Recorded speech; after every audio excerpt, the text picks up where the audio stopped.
Le football est le sport le plus populaire au monde. Son industrie est secrète et son fonctionnement est opaque et confidentiel. Nous ne savons pas qui négocie, qui décide, comment et pourquoi. Je m'appelle Francis Carabe. Passionné par le football, je cherchais un angle nouveau pour l'aborder et tout particulièrement mettre l'accent sur notre championnat de France de Ligue 1. Pour cela, il me fallait l'aide d'un spécialiste.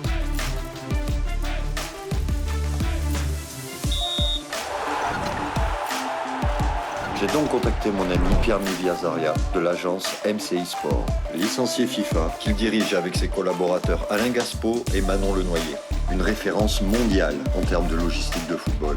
Il y a très peu d'images ou témoignages traitant des affaires financières quotidiennes, des frais des équipes, des réservations de stades, d'hôtels ou d'avions, de la sécurité et plus récemment des régulations Covid et de leurs impacts directs sur l'organisation des matchs.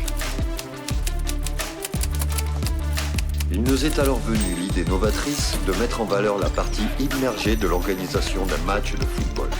Nous nous sommes focalisés sur les coulisses de la pré-saison des plus importantes équipes professionnelles du championnat de France de Ligue 1, qui tout l'été se préparent pour la saison en affrontant des adversaires européens de premier plan. Et ainsi naquit la série We Make the Game.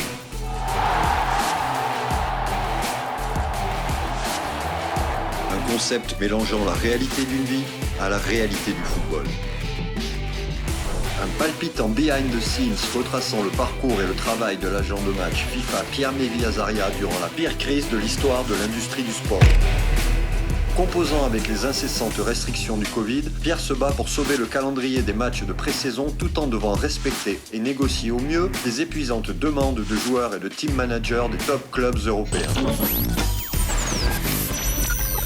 Organiser un stage ou un match demande une logistique insoupçonnée et une solide organisation, tant le nombre de personnes et d'entités impliquées est immense.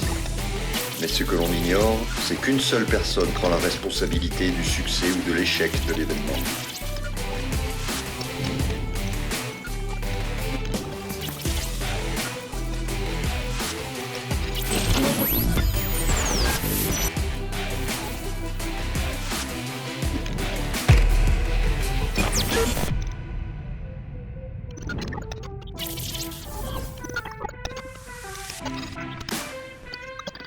Pendant un mois, j'ai donc suivi Pierre et son équipe sur leur parcours professionnel à travers toute l'Europe.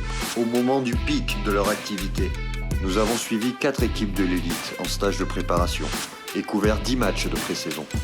Nous étions aux premières loges de la préparation des équipes. Nous avons collecté des images, recueilli informations et témoignages et découvert bien plus de choses que l'on pensait découvrir sur le travail titanesque d'un agent de match. Nous avons tenté de mettre en valeur le travail de ces professionnels du football et découvert qu'il s'agissait d'un chaînon essentiel entre les clubs et leurs supporters, à qui nous voulions aussi donner la parole.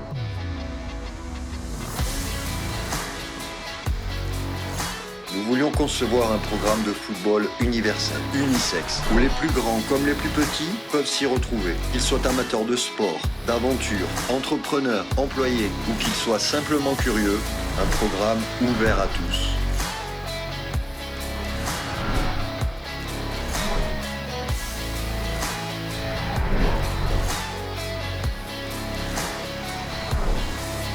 La recette, simple et efficace. Une aventure digne d'une fiction au milieu de la réalité du football professionnel. Un personnage principal clivant à contre-courant des attentes et la participation de professionnels du football et de supporters du football.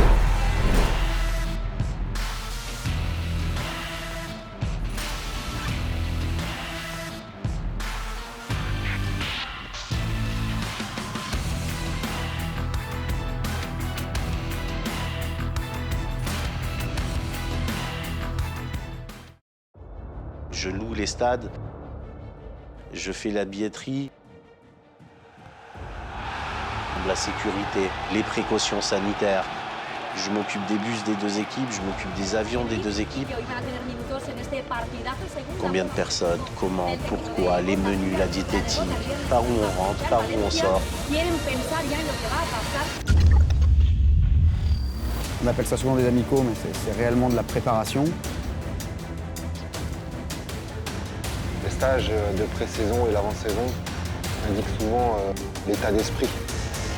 Il n'est pas possible que le coach annule le match à 24 heures du coup d'envoi. À cause du Covid, il y aura des répercussions. On doit leur faire peur.